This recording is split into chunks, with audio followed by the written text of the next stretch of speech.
Hello, how you guys doing? James here. My mic here. I, I put on some pretty powerful videos about what's going on with this, and it's been kind of draining. It's been kind of, you know, it's real, but it could be kind of depressing. But, but I want to turn the table and pay something positive about black people that you probably don't even know. Some of you probably know, some of you don't. And it's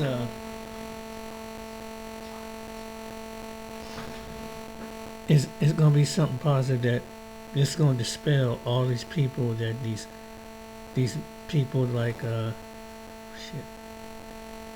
these people like the late Charlie Kirk was and what he said about black women and black people. And there's many people that try to dispute that say some of the most horrific things when it comes to us, but we're one of the groups of people that we talk about.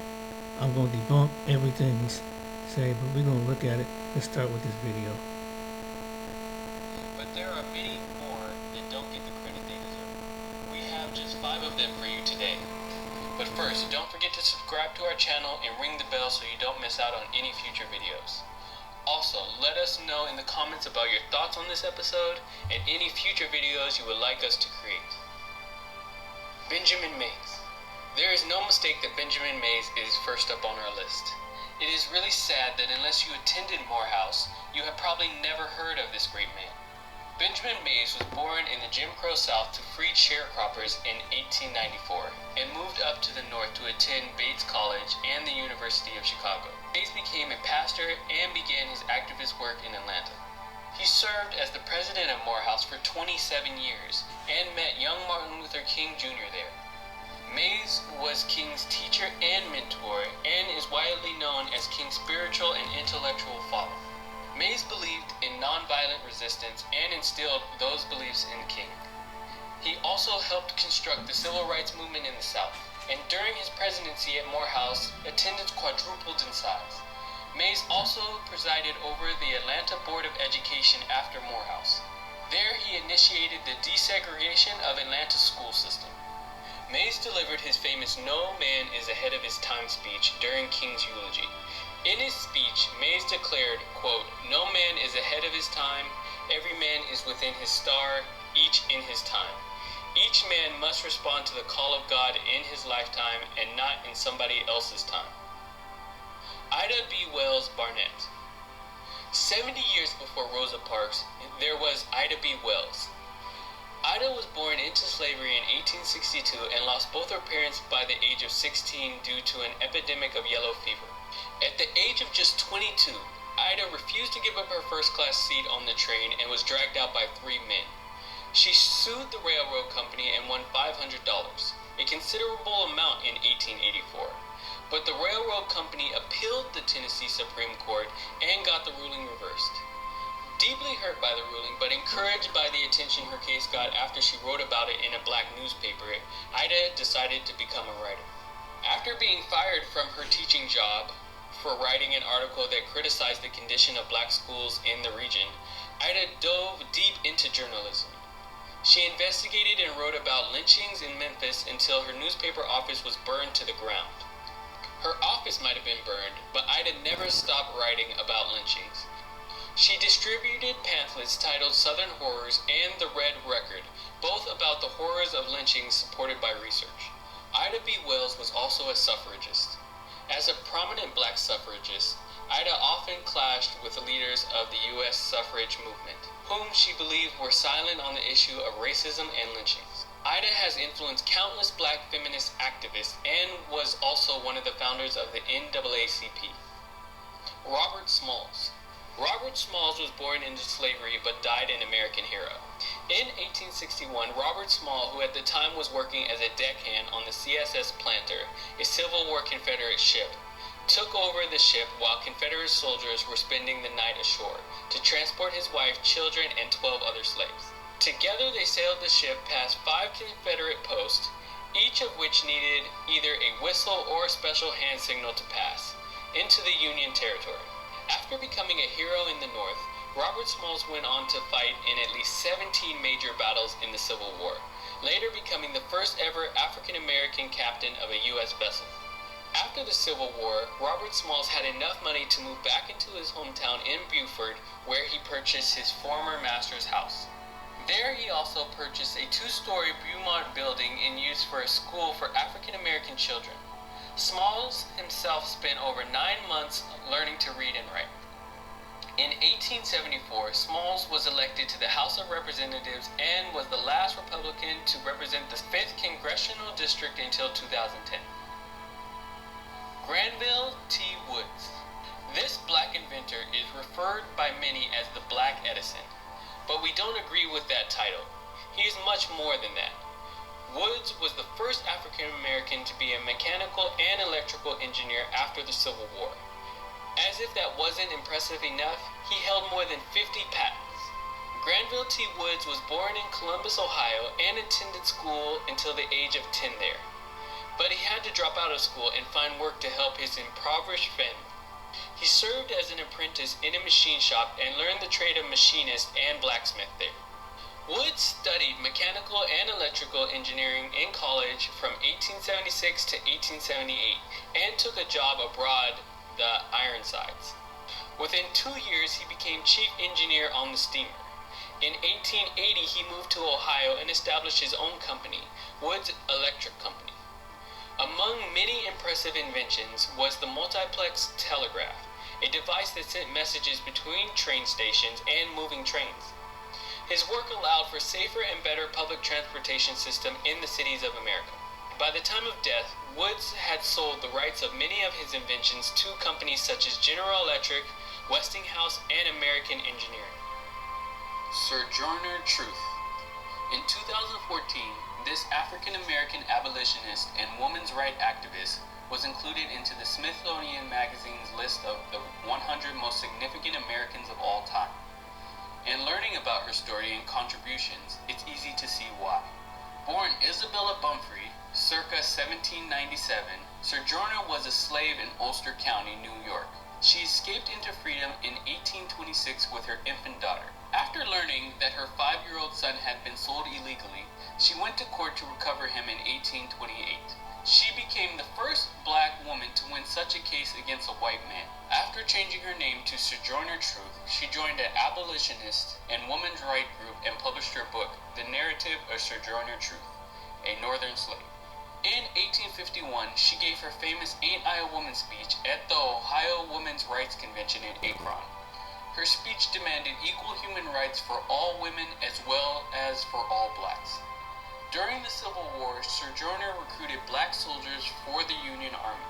After the war, she worked at the National Freedoms Relief Association in Washington, D.C. to improve living conditions for freed slaves.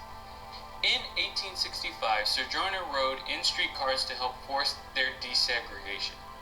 For 7 years after, she worked unsuccessfully to secure land grants from the federal government to former slaves.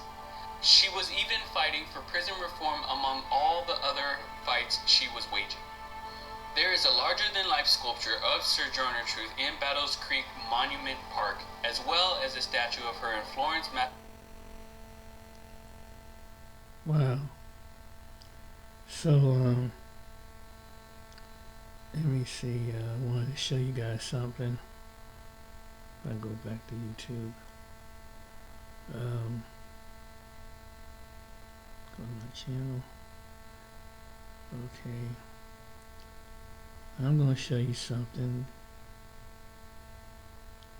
Goes along with that.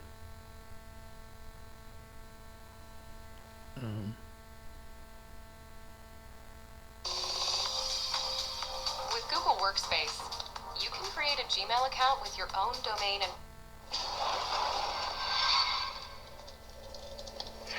Black history is usually told through the lens of America's civil rights struggle, but that barely scratches the surface. The impact of black communities isn't limited to one country or one movement. It's part of the foundation of societies around the world. It's in the music you stream, the words you use, the food you eat, and the fashion trends you follow. It's in the technology you rely on, the sports you watch, and the entertainment that defines pop culture. For centuries, black people have shaped economies, governments, and cultures in ways that often go unrecognized. The transatlantic slave trade displaced millions, but it didn't erase who they were. Their languages, religions, music, and knowledge adapted to new environments, creating traditions that still shape daily life. Even before that, black communities built trade networks, pioneered scientific advancements, and influenced global politics in ways that continue to leave an imprint. The truth is, black history is a story of impact, a legacy that continues to shape the world. So join us today as we explore that legacy. Give this video a like to show your support, and let's begin. What surprisingly many people don't actually know is that world history begins in Africa. Scientific evidence points to the continent as the birthplace of humanity, where the earliest known human ancestors lived millions of years ago. Fossil discoveries in Ethiopia, Kenya, and Tanzania, including the famous Lucy skeleton, confirm that early humans first walked the earth in Africa before migrating to other parts of the world.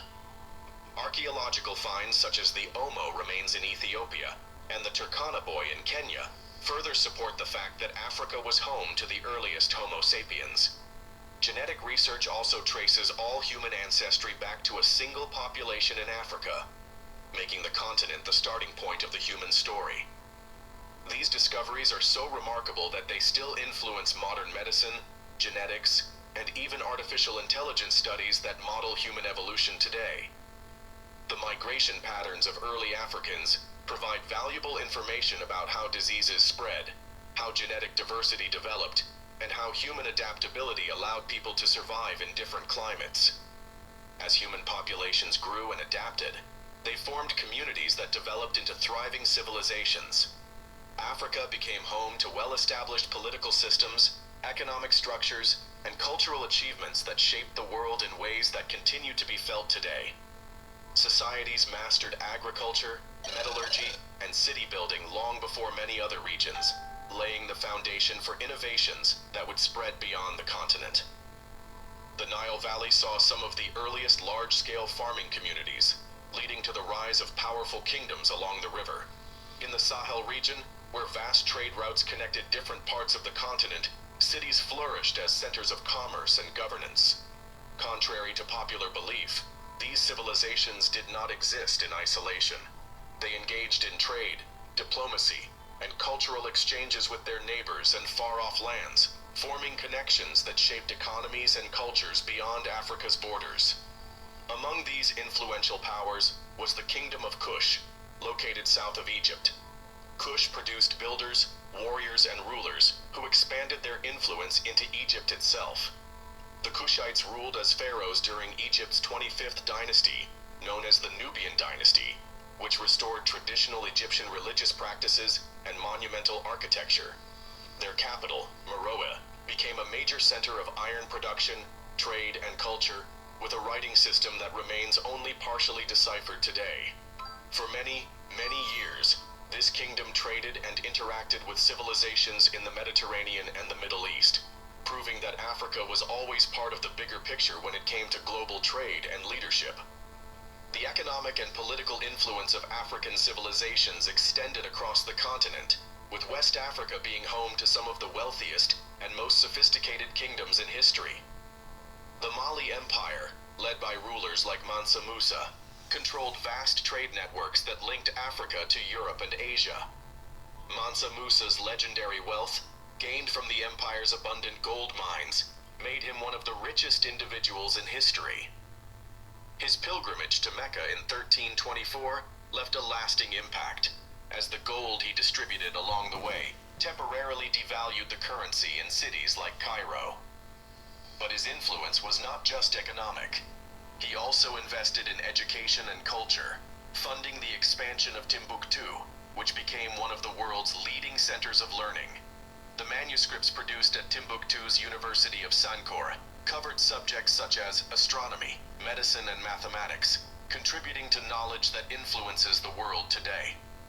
Further east, the Aksumite Empire in Ethiopia became a dominant force in trade, linking Africa to the Roman and Persian worlds. Its rulers built towering obelisks that still stand today, a great proof of the Empire's advanced engineering skills.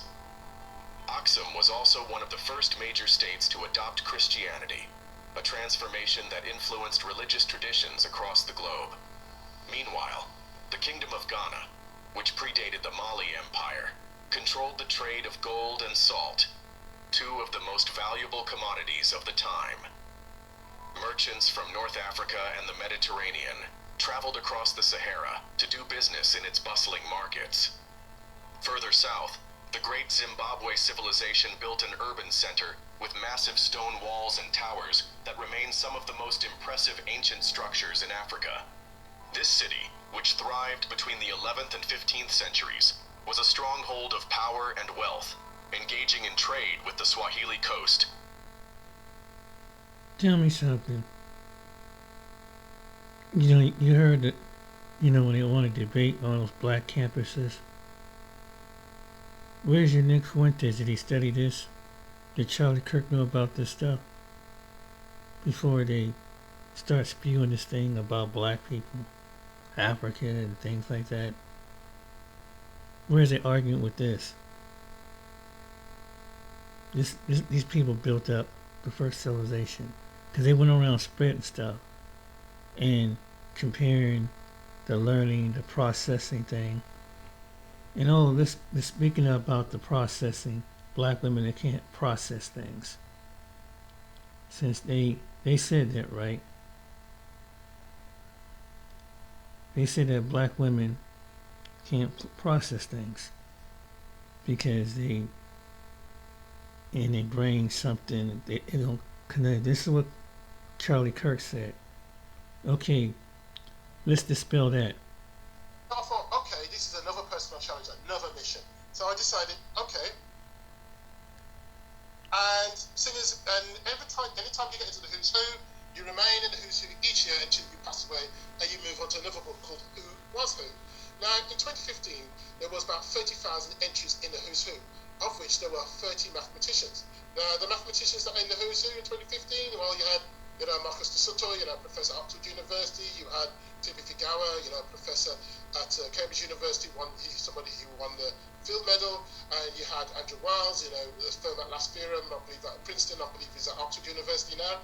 And then you had all these different people, Roger Penrose, Ian Stewart, Michael Tiller, John Goetz, Eric Zeman, all these, let's say, top heavyweight mathematicians in the Who's Who.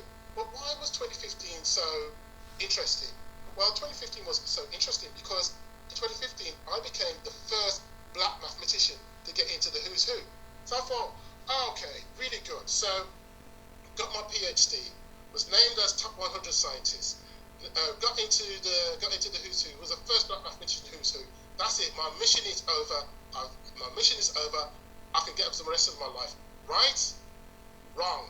I received this personal message from Professor Mafgefi Fanken, who is the first black female mathematician in South Africa to get a PhD in mathematical education.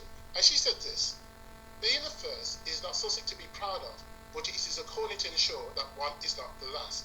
I repeat, being the first is not something to be proud of, but it is a calling to ensure that one is not the last. See, at the time, I was the first black mathematician in the Who's Who, but also I was the last. And what the statement is saying is, it was my calling to ensure that I do not remain the last. So, around about this time, I was hearing that there was rumours about a film called Hidden Figures, about 3 African-American females who work for NASA. So what I'm going to do is I'm going to show you a short film about Hidden Figures. It was the early 60s and America was on the brink. The Cold War was being fought in the sky while the civil rights movement was playing out in the streets. Katherine Johnson, Dorothy Vaughan, and Mary Jackson were at the center of it all. 3 African-American women working as mathematicians at NASA headquarters in Langley, Virginia. They were actually called human computers by NASA officials, and their skills changed the space program forever. Johnson did the math that put John Glenn into orbit and helped make this possible. It's 1 small step for man, 1 giant leap for mankind. Vaughan became NASA's first black supervisor, and Jackson became the agency's first black female aerospace engineer. Yet despite their impact, for decades, their stories were untold and their place in history ignored. But thanks to Taraji P. Henson, Octavia Spencer, and Janelle Monáe, they are no longer hidden figures. Right, so now this gentleman here, Dr. Rudy Horn, now he was the mathematical consultant for Hidden Figures. Now, why am I pointing out this person's name? Do you remember when I was telling you that I went to a conference, ECAM 99 in Edinburgh, and I was surrounded by all these African American mathematicians, and one of them stood out and said to me, Lara, somebody of your enthusiasm and your passion should do a PhD in mathematics. That was Rudy Horn, the person who went on to be mathematical consultant for Hidden Figures. And so, now Katherine Johnson, this is what the film was depicting. This is her receiving the Presidential Medal of Freedom from Barack Obama in 2015, and on the right-hand side you see her getting a standing ovation at the Oscars. But what was interesting was, for me, was that these African-American mathematicians, black mathematicians, they worked for NASA in the 60s, 70s, and the 80s. Now, in the 80s, that is when I was at school, and when the career teacher actually said to me, I should become a boxer.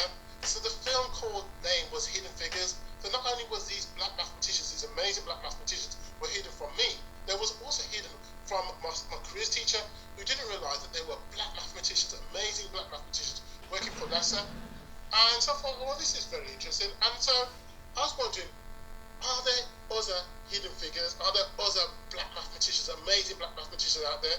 So I decided to target Black History Month events. So I went to all these different Black History Month events to try and find more black mathematicians. And so I went to an event and looking for black mathematicians, and this is what I found. I found Beyonce, and Beyonce, and Beyonce, and Beyonce, you know.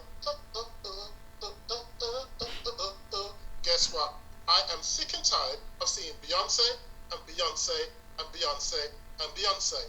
Question is, where are the black engineers? Where are the black mathematicians? Why I'm not seeing black mathematicians? So I went to these organisers of the Black History Month events and challenged them and saying, where are the black mathematicians? Now one of them said to me, goes, well, look, Naira, you are a mathematician. We don't know about mathematics, but you are the best person to tell us about black mathematicians. So they challenged me to find out about black mathematicians and tell them about it. So I thought, okay, this is another personal challenge, another mission. So I decided, okay, I will. So I did my research and did a bit of research, and I created a social media poster campaign called The Black Heroes of Mathematics, and put this poster up on the web. And it went, and the response was, I was getting response from France, Germany, America, South America, Japan, and I was getting the messages coming back from not only from the mathematics community, but from the black community saying, wow, wait a minute, we didn't know about these mathematicians. Tell us more about these mathematicians. So what I decided to do was, and then I decided to do a talk, this is one version of it, but I also decided to create a music video. So, ladies and gentlemen, may I introduce you to the Black Heroes of Mathematics. What?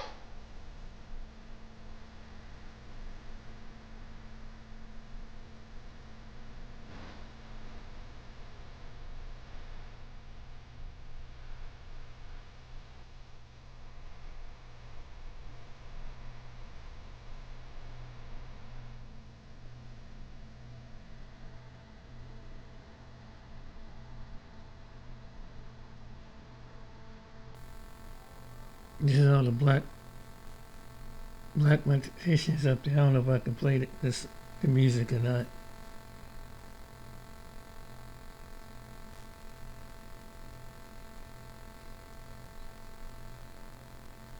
It might be copyright, so I didn't want to take a chance. But Charlie Kirk said that black women couldn't process things through. At that time, there was no DEI hired. they were the best at what they did at NASA. So this debunked that these black women made history, and they made a movie about it. And they were more, he's showing more mathematicians. This is what he said at one of the campuses, one of his speeches. But yet, he's showing all these black mathematicians. These are people that NASA and different people hire. What did Fuentes know about this? Did Charlie Kirk, when he was living, did he know about this? And many of them know about this on social media before they just go ranting off about a group of people. Before they start ranting off and just thinking things, trying to start things and say, you didn't accomplish nothing. This stuff was handed to you. You black people didn't do it. And you have to shut them down every time. But how they did a little research and open up and shut their mouth instead of picking at, and this goes to show you, ladies and gentlemen, that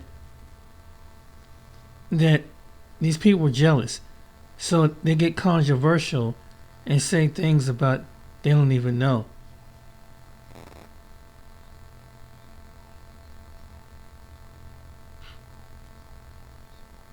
So I'm going to show you another video where, since they think we can't process things too well, because it's going to dispel their myth.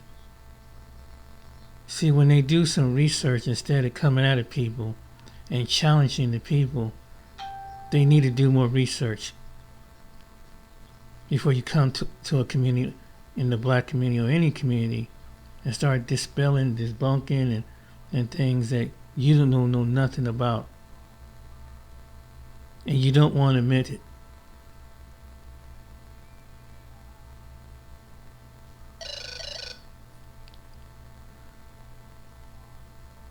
So, I'm going to find that video. Yeah. So I figured out how you do it. Is you tear it down. Let's see more about black history. Inventors of color have often been overlooked or forgotten, overshadowed by their white counterparts. Yet, these innovators have made significant advancements that have shaped various aspects of modern existence and profoundly impacted our lives in ways we often take for granted. In this video, we will shed light on some of these remarkable individuals and their groundbreaking inventions, which range from medical advancements to technological innovations. By revisiting their stories, we can better appreciate the diverse tapestry of ingenuity that has driven progress across centuries. This is the story of black inventors that history forgot. Onesimus, pioneering inoculation. In 1716, an enslaved African named Onesimus introduced the concept of inoculation to combat the deadly 1716 smallpox epidemic in Boston, Massachusetts. Onesimus, who had been inoculated as a child in Africa, shared his knowledge with his slave master, the prominent Puritan minister Cotton Mather, who then convinced local physicians to experiment with the procedure. This early form of vaccination, which involved introducing a small amount of the virus into a healthy individual, ultimately saved countless lives and paved the way for the development of modern immunization practices. This is arguably one of the most significant contributions made by ancient African culture to Western civilization. Sam and his father, revolutionizing the cotton gin. While Eli Whitney is often credited with inventing the cotton gin, historical accounts suggest that Sam, an enslaved African, and his father, whose names have been lost to history, played crucial roles in its development. This 1703 invention was a pivotal moment in the history of American agriculture and the cotton industry.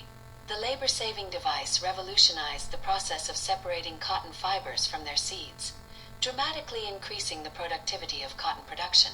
The cotton gin's impact was far-reaching, fueling the expansion of the slave-based economy in the American South and transforming the global textile industry. Thomas Jennings, pioneering dry cleaning. Thomas Jennings, a free black man in New York City, was the first African American to receive a patent in the United States.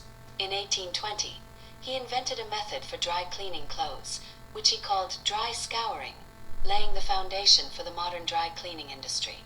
Jennings' innovative method of using chemical solvents to clean fabrics without the use of water was a groundbreaking advancement that allowed for the efficient and effective cleaning of delicate materials. His invention not only provided a valuable service to consumers, but also demonstrated the ingenuity and entrepreneurial spirit of a trailblazing African American inventor. This innovation not only advanced the garment care industry, but also provided Jennings with the financial resources to support the abolitionist cause. Joe Anderson, pioneering the mechanical reaper. Joe Anderson, an enslaved man, collaborated with Cyrus McCormick to develop the mechanical reaper in 1831. Building on the work of Cyrus McCormick, Joe Anderson made crucial improvements to the mechanical reaper. Anderson worked on McCormick's farm in Virginia, and played a pivotal role in refining the design and functionality of this revolutionary agricultural tool. The mechanical reaper dramatically increased the efficiency of the wheat harvesting process, helping to feed a growing nation and transforming the face of American farming. Benjamin Montgomery, advancing steam propulsion. Benjamin Montgomery, an enslaved mechanic, invented an improved steam propeller in the 1850s.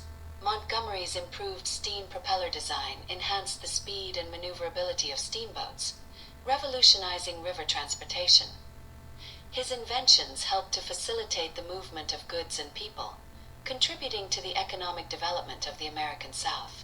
It enhanced the efficiency of steam-powered boats, and significantly improved transportation technology during the industrial era. Lewis Latimer, carbon light bulb filament. In 1881, Lewis Latimer, an African-American inventor and draftsman, made a crucial contribution to the development of the incandescent light bulb. Latimer's invention of a carbon filament for light bulbs, which lasted significantly longer than earlier types, was a game-changer in the industry. His work not only improved the functionality of light bulbs, but also helped to make them more affordable and accessible to the general public. Sarah Good, the folding bed. Sarah Good was one of the first African-American women to receive a U.S. patent.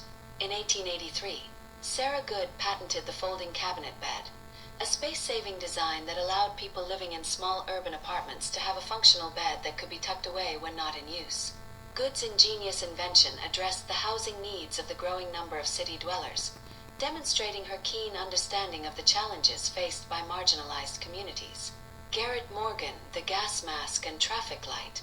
Garrett Morgan, an African-American inventor, patented a safety hood in 1912, which later became the basis for the modern gas mask.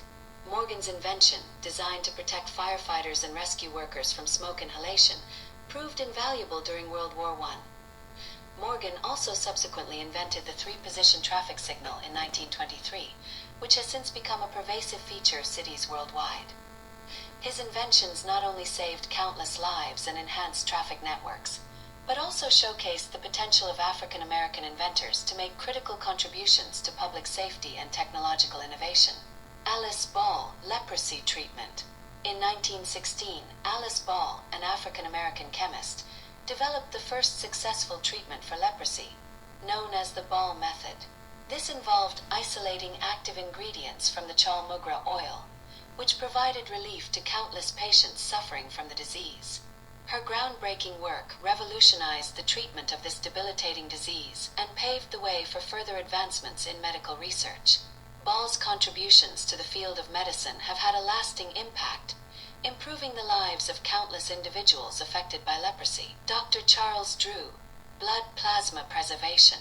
Dr. Charles Drew, a pioneering African-American surgeon and medical researcher, made a vital contribution to the field of blood banking in 1938. He developed a method for separating and preserving blood plasma, which allowed for the safe storage and transportation of blood products. This revolutionized the medical field by developing methods for preserving blood plasma, and was instrumental in establishing the first large-scale blood banks. His work laid the foundation for modern blood banks and transfusion services, saving millions of lives during World War II and beyond. Frederick McKinley Jones, Mobile refrigeration. In 1938, Frederick McKinley Jones, an African-American inventor, created the first successful mobile refrigeration unit in 1938.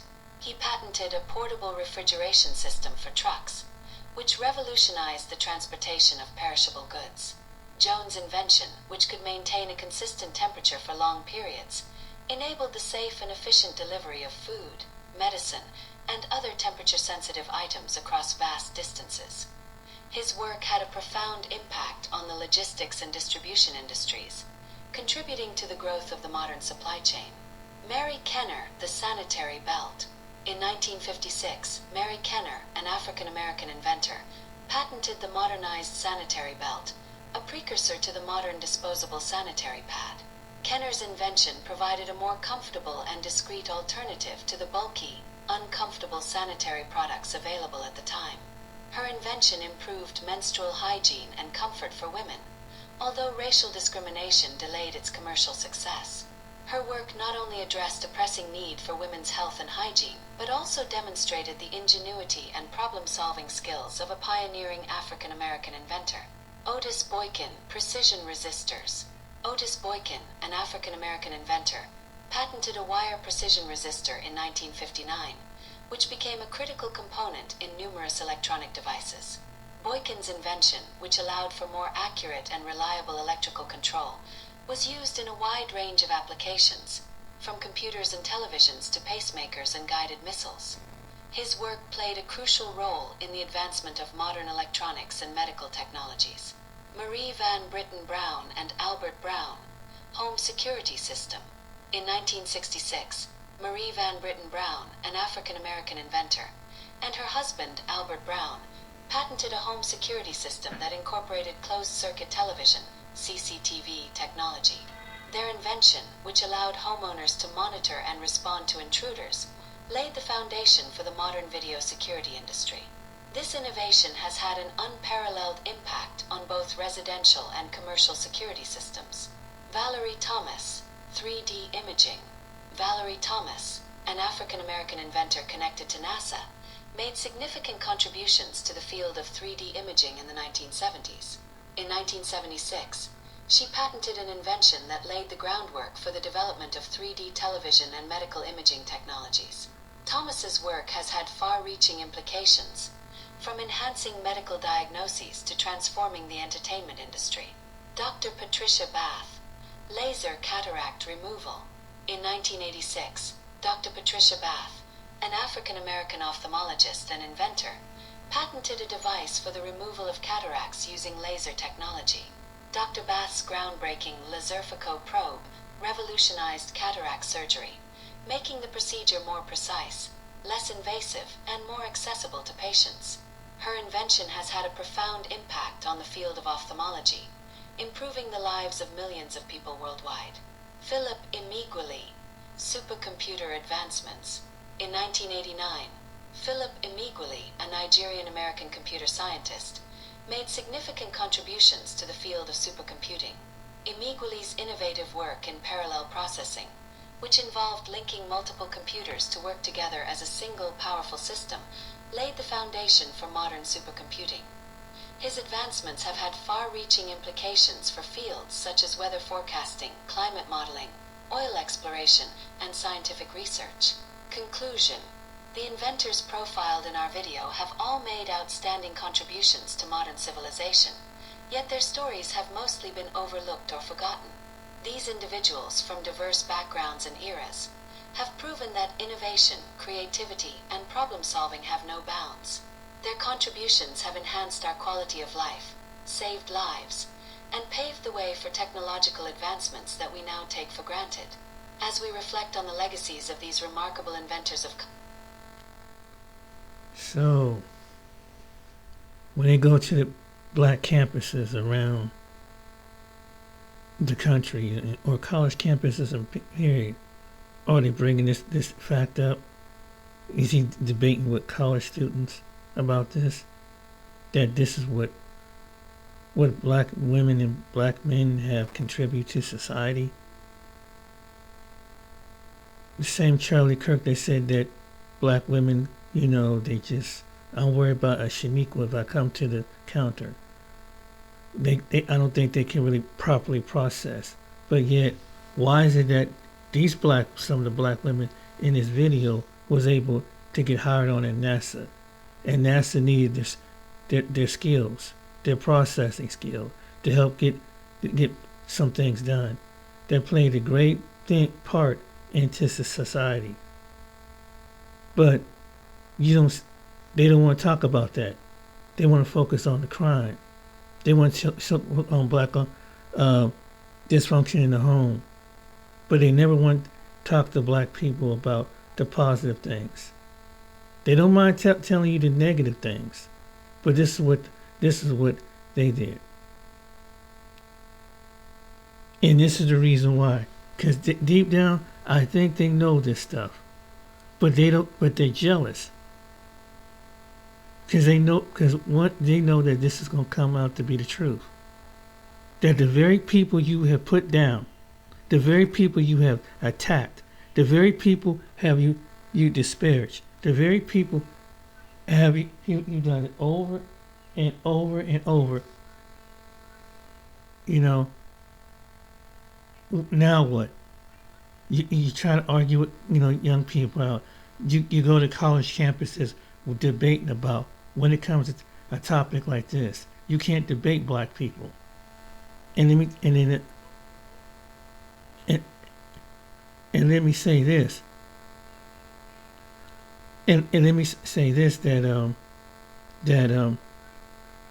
know why neighbors. I don't know why they acting a fool like this. This proves. This proved that's why I had to debunk all this. This video debunked this because you hit them back with information.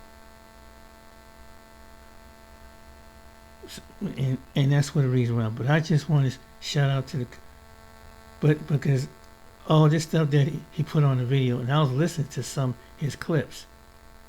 He kept on saying things like this. That's the reason why. I came at it and said, okay, they've been trying to debunk black people, making like they're criminal, they're inadequate, the women are that are incompetent, and things like this.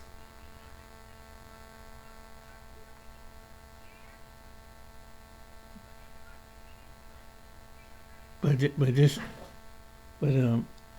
right, then, ladies and gentlemen, I just want to shut this video down. I'm gonna see what's going on. I'm trying to do the video, but all right, then, you guys take it easy. But let me say before I go, like, share, subscribe, but share this with the people, and don't feel inadequate, incompetent. I don't let anybody tell you because there's future young inventors that are black girls and black men that are out there, that are the next generations. And all the black universities and some that probably in the black high schools have inventors like this. So that's what I want to let know. All right, then, take care. Be blessed. See you on the next video.